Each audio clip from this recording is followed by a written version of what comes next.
Hello दोस्तों, good morning. स्वागत है एक बार फिर से आप सभी का चलो रिक्वेस्ट में। साथियों, आज है 14 मई। 14 मई की आज की वीडियो में हम लोग बात करेंगे 14 मई 2025 के most important daily current affairs के क्वेश्चन के बारे में। चलिए सबसे पहले हम शुरुआत करते हैं। जैसा कि हमारा पहला क्वेश्चन है, 12 मई 2024 को निम्न में से किसकी जयंती पर अंतर्राष्ट्रीय नर्स दिवस मनाया गया? नर्स दिवस साथियों फ्लोरेंस नाइटिंगेल जो की जयंती पर मनाते हैं। दुनिया भर में नर्सों को सम्मानित करने के लिए, उनको समर्पित करने के लिए यह दिवस मनाया जाता है। उनके योगदान को पहचानने के लिए मनाया जाता है। यह फ्लोरेंस नाइटिंगेल की जयंती होती है, जैसा कि 12 मई को इसलिए मनाया जाता है। इस बार की थीम है our nurses our future, nurses care strength the economy. Florence Nightingale की लेडी विद द लैम्प, मतलब ये लेडी विद द लैम्प कहा जाता है इनको। लेडी विद द लैम्प जैसा कि इनको नाम दिया गया है। आधुनिक नर्सिंग का इनको मदर कहा जाता है। किसको? फ्लोरेंस नाइटिंगेल को। अब मदर ऑफ मॉडर्न नर्सिंग जैसा कि इंटरनेशनल काउंसिल ऑफ नर्सेस के द्वारा 1965 से ये दिवस मनाया जाना शुरू हुआ है इनकी। अगला क्वेश्चन की बात करें, मई 2025 में किसको नालसा का नया कार्यकारी अध्यक्ष नियुक्त किया गया है? नालसा का नया कार्यकारी अध्यक्ष तो यह नियुक्त किया गया है जैसा कि अभी न्यायमूर्ति सूर्यकांत जी को। न्यायमूर्ति सूर्यकांत नियुक्त किए गए हैं। यह है न्यायमूर्ति Suryakant national legal service authority के यानी नालसा के नए ये अध्यक्ष होने वाले हैं। नालसा का अध्यक्ष दोस्तों सुप्रीम कोर्ट के जो चीफ जस्टिस होते हैं ना, उनके बाद जो सेकंड वाले जो सबसे वरिष्ठतम न्यायाधीश होते हैं उनको नियुक्त किया जाता है। इस समय यह है न्यायमूर्ति सूर्यकांत जी, इसलिए इनको नियुक्त किया गया है। नालसा का नया चेयरमैन जैसे कि नया अध्यक्ष जो है तो भारत के राष्ट्रपति इनकी भी नियुक्ति करते हैं जैसा कि, और यह जो होते हैं ये जैसा कि मैंने आपको बताया था कि दूसरे सर्वोच्च वरिष्ठतम मुख्य न्यायाधीश होते हैं। सुप्रीम कोर्ट के तो विभिन्न स्तरों पर लोक अदालतों का आयोजन किया जाता है और लोक अदालतों के जो लोक अदालत वाला जो मामला आता है ना, ये वो उनको देखते हैं। राष्ट्रीय कानूनी सेवा प्राधिकरण, इसको 1987 के कानूनी सेवा प्राधिकरण अधिनियम के तहत लाया गया था, लेकिन स्थापना इसकी हुई थी 1995 में हुई थी। यह बात ध्यान रखना है आपको कि नालसा की जो स्थापना है 1995 में हुई थी। नई दिल्ली में इसका हेडक्वार्टर है। अगला क्वेश्चन हमारा अगला, भारत में सौर ऊर्जा से पूरी तरह संचालित होने वाली पहली विधानसभा कौन होगी? तो साथियों, जैसा कि आप जानते हो कि भारत के सभी राज्यों में और 3 केंद्र शासित प्रदेश हैं, उनमें 3 यूटीज में, जैसे यूनियन टेरिटरी में विधानसभा 3 यूटीज में ले लो, जैसे कि उसके बाद 28 स्टेट ले लो। इनमें टोटल के आज के टाइम पर 31 स्टेट हैं, जिनमें यूटीज में टोटल मिलाकर के असेंबली यानी कि विधानसभा वहाँ की राज्यों में है। लेकिन तो अब ये 3 यूटीज में आप जानते हो कौन कौन से यूटी हैं? तो इसमें अब तो जम्मू कश्मीर हो गया है, बहाल कर दिया गया जैसा कि, इसके अलावा दिल्ली है, इसके अलावा पुडुचेरी, और ये दोनों 3 जगह हैं विधानसभा की। तो यहाँ पर जो केंद्र शासित प्रदेश में एक केंद्र शासित प्रदेश है दिल्ली, तो दिल्ली विधानसभा ने घोषित किया है कि यह पूरी तरीके से सौर ऊर्जा से संचालित होगा। आप आर्टिकल में देख सकते हो कि जैसा कि Delhi assembly to operate entirely on solar energy save up to rate 15 lakh monthly. तो रुपए 15 लाख महीना ये बचा पाएगा किसकी वजह से? सौर ऊर्जा की वजह से, जब पूरी तरीके से सोलर एनर्जी से डिपेंड होने लगेगा।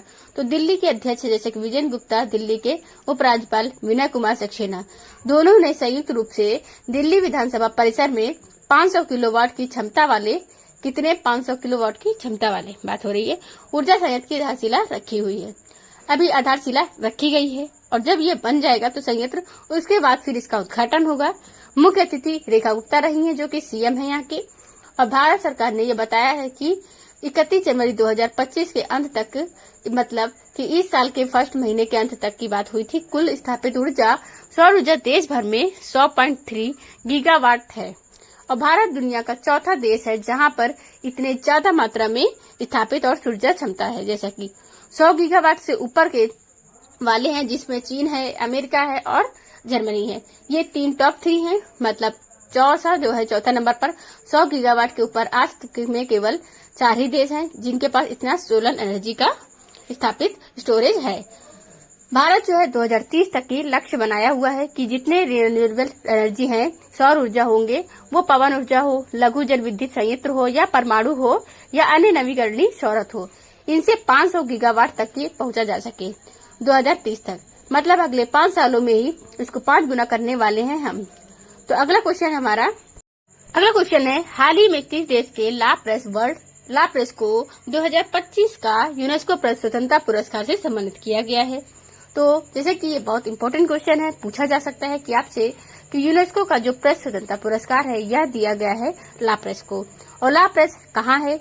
यह है निकारागुआ का ला प्रेस। यहाँ पर आप देख सकते हो कि यूनेस्को की ही वेबसाइट से, ऑफिशियल वेबसाइट से यह आर्टिकल हुआ है कि निकारागुआ जो है ये न्यूज पेपर है ला प्रेस, जो कि यहाँ का यूनेस्को या यूनेस्को ग्लिमरो कहते हैं इसको। ग्लिमरो कैनो जैसे कि पुरस्कार वर्ल्ड प्रेस फ्रीडम प्राइज, ठीक है, इसको कहते हैं, इसका पूरा नाम है यूनेस्को या फिर ग्लिम कैनो विश्व प्रेस स्वतंत्रता पुरस्कार। तो इस बार के लिए मिला है इसको। यह सदी के पुराने अखबारों में से एक है, 8 मूर शासन के अंतर्गत आता है। निकारागुआ एक क्या होता है कि जैसे कि प्रेस की स्वतंत्रता के प्रति इसके लचीलेपन को देखते हुए यह मिलता है।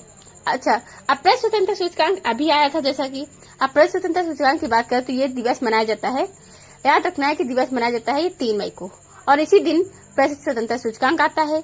इस सूचकांक में भारत की रैंक कितनी थी? 151 नंबर पर, याद रखना है आप लोग को। अगला क्वेश्चन साथियों हमारा, हाल ही में किसको मानवतावादी पुरस्कार से सम्मानित किया गया है? मिस वर्ल्ड फेस्टिवल हो रहा है, जैसा कि अभी 1 दिन में पता चल जाएगा कि मिस वर्ल्ड का विजेता कौन हुआ है। मिस वर्ल्ड फेस्टिवल हैदराबाद में हो रहा है। मैंने आपको बताया था कि पहले ही हैदराबाद में इस बार आयोजन किया जा रहा है। तो हैदराबाद में जो हो रहा है इसमें मानवतावादी पुरस्कार भी दिया जाता है। मानवतावादी पुरस्कार जो है इस बार सोनू सूद को दिया गया है। सोनू सूद को दिया गया है, क्यों, किस लिए इनको दिया गया है? तो कोविड-19 के द्वारा किए गए जो परोपकारी कामों के लिए, आपको याद होगा कि कोविड के दौरान इन्होंने बहुत सारे जो नागरिक हैं जो फंसे हुए थे अन्य शहरों में, उनको उनके शहरों तक, राज्यों तक पहुंचाया था इन्होंने, और इनके एनजीओ ने तो काफी हेल्प की थी पब्लिक की। इसके लिए इन्हें टाइम शायद टू चैरिटी फाउंडेशन भी शुरू किया था। तो सूद चैरिटी जो फाउंडेशन स्वास्थ्य सेवा, शिक्षा और कौशल विकास है, आपदा राहत पहलों पर यह काम कर रहा था। तो कोविड-19 के दौरान जैसे कि इन्होंने जो परोपकारी काम किए थे उसी के लिए अभी यह दिया गया है इनको मानवतावादी पुरस्कार 2025 का। अगर पूछा जाए कि 2024 वाला किसे मिला था, तो 2024 का जो पुरस्कार है ये मिला था नीता अंबानी जी को। मानवतावादी पुरस्कार है, नीता अंबानी को मिला था। यह भी बात ध्यान रखनी है कि 2024 को मिला था नीता अंबानी को। अगर चलिए हैदराबाद की बात करें तो हैदराबाद में जैसा कि 72वां मिस वर्ल्ड फेस्टिवल हो रहा है। कहाँ पर हो रहा है? हैदराबाद में। अगला क्वेश्चन हमारा, टेस्ट क्रिकेट में सबसे सफल भारतीय पुरुष क्रिकेटर कप्तान है जो इन्होंने हाल ही में टेस्ट क्रिकेट से संन्यास की घोषणा की। साथियों, अभी कुछ दिन पहले जैसे मैंने आपको बताया था कि रोहित शर्मा को उन्होंने संन्यास ले लिया है टेस्ट से। इन्होंने अब विराट कोहली भी टेस्ट क्रिकेट से संन्यास ले लिए हैं। उस दिन मैंने आपको हिट किया था कि जैसा कि ये लेने वाले हैं, बीसीसीआई ने कहा था कि इनको पुनर्विचार करो। पुनर्विचार मतलब एक बार दोबारा सोच लो। तो इन्होंने कहा हमने सोच लिया है, अब हम भी संन्यास लेकर ही रहेंगे। तो विराट कोहली फाइनली जैसा कि संन्यास ले लिए हैं टेस्ट क्रिकेट से। T20 से जब यह लोग T20 वर्ल्ड कप जीते तभी ले लिए थे। जैसा कि अब रविंद्र जडेजा, विराट कोहली और रोहित शर्मा, यह 3 लोग जो T20 वर्ल्ड कप जीतने के बाद उसी समय T20 से संन्यास ले लिए थे। विराट कोहली और रोहित शर्मा दोनों ने टेस्ट क्रिकेट से भी संन्यास ले लिया है। अभी ये दोनों ओडीआई मैच खेलेंगे।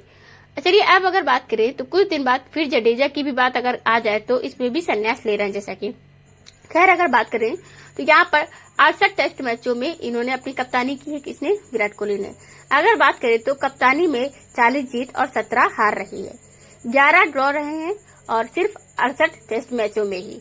मतलब जैसा कि आप समझो कि इनका जो विनिंग परसेंटेज है सबसे ज्यादा रहा है, इसलिए यह भारत में अब तक के सबसे सफलतम कप्तान रहे हैं। इन्होंने टोटल जितने खेल खेले थे 123 टेस्ट और उसकी 210 पारियों में इन्होंने बैटिंग की है, जिसमें 46.85% की औसत से इन्होंने 9,230 रन बनाए हैं। यह भी एक अपने आप में बहुत बड़ा रिकॉर्ड है, जो कि 30 अर्धशतक है और 30 शतक हैं। कितने? 30 अर्धशतक हैं एंड 30 शतक भी हैं दोनों इसमें, एंड 51 अर्धशतक हैं। उसके बाद इनका जो इंडिविजुअल सर्वोच्च स्कोर है वो 2019 में बनाए गए 254 रन बनाए गए। इसके अलावा देखिए कोहली ने 7 दोहरे शतक लगाए हैं। कितने? 7, जो किसी भी भारतीय द्वारा सबसे अधिक है। भारतीय क्रिकेट टीम के पहले कप्तान थे जिनके नेतृत्व में भारत ने ऑस्ट्रेलिया में जाकर के सीरीज जीती थी। तो यह कुछ इनके रिलेटेड जो फैक्ट्स हैं। आगे नेक्स्ट क्वेश्चन हमारा, हाल ही में आयोजित तीरंदाजी विश्व कप 2025 के चरण 2 में भारत ने कितने पदक जीते हैं? स्टेज 2 में स्टेज 1 जब हुआ था जैसा कि तब भारत ने जीते थे 4 मेडल, और स्टेज 2 की बात करें तो जब हुआ है तो भारत ने कितने जीते हैं? 7 मेडल जीत लिए टोटल। अब यह बात करें, ध्यान रखना है आपको इसमें कि 7 मेडल भारतीय तीरंदाजी टीम ने जीता है। तीरंदाजी विश्व कप में जैसा कि 2025 में हुआ है यह वाला हुआ कहाँ पर था? दूसरा वाला स्टेज जो है, ये स्टेज जो हुआ था उसका अपना जो शंघाई चीन में, चाइना है जो चाइना की शंघाई में हुआ था। ये अमेरिका, पहले वाले की बात करें तो अमेरिका के फ्लोरिडा में हुआ था। कहाँ पर? फ्लोरिडा में। 6 से 11 मई को हुआ था। पिछला वाला पिछले महीने हुआ था जैसा। अब 8 से 13 अप्रैल को हुआ था ये। इस बार जो 7 मेडल आए हैं इंडिया में के, इसमें 2 गोल्ड हैं, 1 सिल्वर और 4 ब्रॉन्ज मेडल जीते हुए हैं। भारत है दूसरे स्थान पर। कोरिया, दक्षिण कोरिया जो कि यह पहले पर है, इसके भी 7 ही मेडल है, लेकिन अगर इसमें गोल्ड ज्यादा है इसलिए ये पहले टॉप पर लिया गया है। जिसके 5 गोल्ड है, और गोल्ड जिसका ज्यादा रहता है वह टॉप पे रहता है। जैसा कि बाकी वर्ल्ड आर्चरी की बात करें तो इसकी स्थापना 1931 में हुई थी। जैसा कि लाजन में इसका हेडक्वार्टर है, स्विट्जरलैंड में, और 167 देश इससे जुड़े हुए हैं। अध्यक्ष हैं प्रोफेसर डॉक्टर उर एडनर। हाल ही में दिल्ली पुलिस ने स्कूल छोड़ने वाले बच्चों को शिक्षा प्रणाली से जोड़ने के लिए कौन सी पहल शुरू की हुई है? हाल ही में बात करें तो जो बच्चे स्कूल छोड़ देते हैं उनके लिए दिल्ली पुलिस ने एक शिक्षा प्रणाली शुरू की हुई है नई। तो उनको किसके लिए की है कि मतलब जो बच्चे स्कूल छोड़ चुके हैं उनको शिक्षा प्रोवाइड की जा सके। इसके लिए दिल्ली पुलिस ने एक जैसा कि नई दिशा नाम की प्रणाली शुरू की है। किसकी? एक पहल शुरू की हुई है, नई दिशा। नई दिशा पहल अगर बात करें तो आप देख सकते हो कि जैसे कि पुलिस लॉन्चेस नई दिशा की इनिशिएट टू इरिवेट school drop out to education system. तो स्कूल से जो ड्रॉप आउट हो चुके हैं बच्चे, उनको दोबारा से स्कूलों में जोड़ने के लिए या शिक्षा प्रणाली से जोड़ने के लिए यह शुरू किया गया है। नई दिशा शिक्षा की ओर लौटता मार्ग जो है, स्कूल छोड़ चुके बच्चों को औपचारिक शिक्षा प्रणाली में शामिल करना। हाल ही में 9 मई 2025 को रूस के मॉस्को में आयोजित अश्विन विजय दिवस समारोह में भारत का जो प्रतिनिधित्व है ये किसने किया है? तो रूस का दोस्तों जैसे कि विक्ट्री परेड हो रहा था, 80वां विक्ट्री परेड था। इसमें पीएम मोदी को भी बुलाया गया था। हालांकि भारत में ऑपरेशन वगैरह चल रहे थे, इस वजह से पीएम मोदी नहीं जा पाए, लेकिन भारत ने अपना प्रतिनिधित्व जैसा कि भेजा था। किसको भेजा था? तो भारत ने अपने रक्षा राज्य मंत्री संजय सेठ को भेजा था। इनको ministry of state for defence security, मतलब जैसे कि सिक्योरिटी के लिए इनको भेजा था। अब संजय सेठ को अगर बात करें तो यह संजय सेठ जो है यह पुतिन से मुलाकात भी किए। यहाँ पर मुख्य अतिथि के रूप में भारत के प्रधानमंत्री मोदी और चीन के राष्ट्रपति शी जिनपिंग को बुलाया गया था। और बहुत ही स्ट्रेटेजिक मूव था यहाँ का रूस का, जैसा कि क्योंकि एशिया में अगर आप देखोगे तो 3 ही महाशक्ति हैं, जैसा कि रूस, भारत और चीन। इन तीनों को रूस मतलब मिला करके रखना चाहता है। आपने देखा होगा कि जैसे कि जब रूस के कजान शहर में 204 का जब ब्रिक्स समिट हुआ तो उसी दौरान क्या हुआ था, चाइना के टेंशन को कम करवाया था। किसकी? इंडिया और जैसे हमारे चाइना के। तो दोनों ने, इसने क्या किया था, पुतिन ने, दोनों ने इंडिया और चाइना के बैठ करके टेबल टॉक भी की थी। पहली बार बहुत दिनों के बाद, मतलब कि 2020 के गलवान इंसिडेंस के बाद पीएम मोदी और शी जिनपिंग जो एक साथ टेबल पर बैठ करके टॉक किए थे। उसके बाद फिर इंडिया और चाइना के रिलेशन में जो सुधार देखने को मिला था, जैसा कि आपको काफी कम हुआ था, लेकिन यह बात जो है यूएसओ को नागवार गुजरी थी और यूएसए चाह रहा था कि बीच में टेंशन होता रहे। इस टेंशन को मेंटेन करने के लिए या फिर क्या करने के लिए, जैसे कि पहलगाम अटैक हुआ है, मतलब बहुत सारी राजनीति चलती रहती है। जैसे देखो, कोई भी चीज जो होती है वो बिना किसी कारण के होती नहीं है। यह बात आप ध्यान रखो कि जो बूढ़े बुजुर्ग कह के गए, जैसा कि उसके मरण विधेय व कुछ कारण बा, मतलब एक आप ऐसे समझ लो ना, तो कारण हर चीज के पीछे होता है, कोई ना कोई कारण। जैसा कि जब कोई काम होता है, कुछ भी हो, हर चीज के पीछे बहुत सारी चीजें होती हैं, और कौन क्या कह रहा है, कौन क्या कर रहा है, किसको क्या उकसा रहा है, इसके पीछे भी सारे वैश्विक मायने होते हैं। तो विक्ट्री परेड जैसे आने वाली थी। विक्ट्री परेड 9 मई 2025 को थी और यह बातें शायद पता थी लोगों को। अगला, अगर ताप्ती बेसिन मेगा हुआ है परियोजना, इसको लागू करने के लिए किन 2 राज्यों के बीच में समझौता ज्ञापन पर हस्ताक्षर हुए हैं? तो ताप्ती बेसिन मेगा रिसर्च परियोजना जो कि यह मध्य प्रदेश और महाराष्ट्र की नदियों को कनेक्ट करेगी। मैंने आपको बताया था कि नदी लिंक परियोजना शुरू की गई है भारत सरकार के द्वारा। नदी लिंकिंग परियोजना का ये बहुत इंपॉर्टेंट क्वेश्चन है, जैसा कि पूछा जाएगा आपके एग्जाम के लिए। परियोजना जैसे कि 2 नदी होती हैं, उनको लिंक करके ये परियोजना बनाई जाती है। यह शुरू की गई है भारत सरकार के द्वारा। इसके तहत सबसे पहले कौन किया था? बेतवा को जोड़ा गया था। याद होगा आपको कि मैंने बताया था जैसा कि उत्तर प्रदेश और मध्य प्रदेश की जो केन और बेतवा नदियों को कनेक्ट करके बनाया गया था पहला केन बेतवा नदी लिंक परियोजना शुरू की गई थी। अभी यहाँ पर जो शुरू किया गया है जैसा कि Tapti basin mega recharge project है ये।